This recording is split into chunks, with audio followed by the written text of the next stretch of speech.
The Lord be with you. I'm Deacon Keith Fournier, and our first reading is taken from the first book of Kings.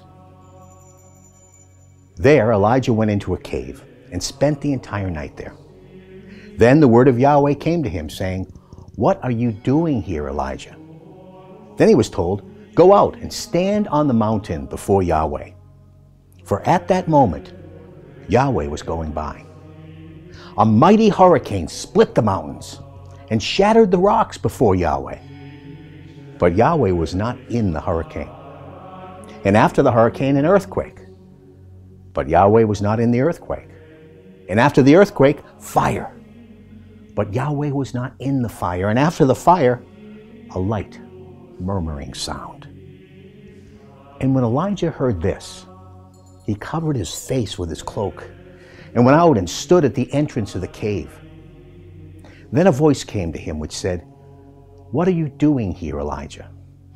He replied, "I am full of jealous zeal for Yahweh, GodSabaoth, because the Israelites have abandoned your covenant, have torn down your altars, and put your prophets to the sword. I am the only one left, and now they want to kill me." "Go," Yahweh said. "Go back by the same way to the desert of Damascus.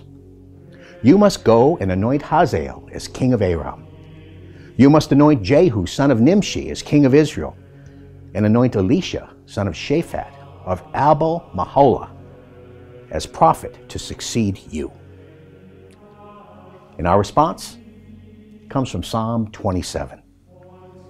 "Yahweh, hear my voice as I cry. Pity me, answer me. Of you my heart has said, seek his face. Your face, Yahweh, I seek. Do not turn away from me. Do not thrust aside your servant in anger. Without you I am helpless. Never leave me, never forsake me, God my Savior. This I believe. I shall see the goodness of Yahweh in the land of the living. Put your hope in Yahweh. Be strong. Let your heart be bold. Put your hope in Yahweh."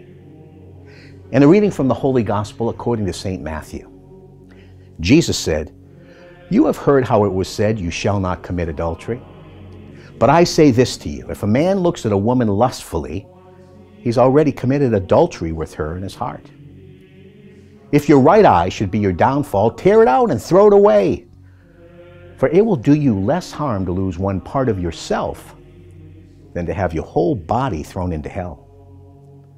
And if your right hand should be your downfall, cut it off and throw it away.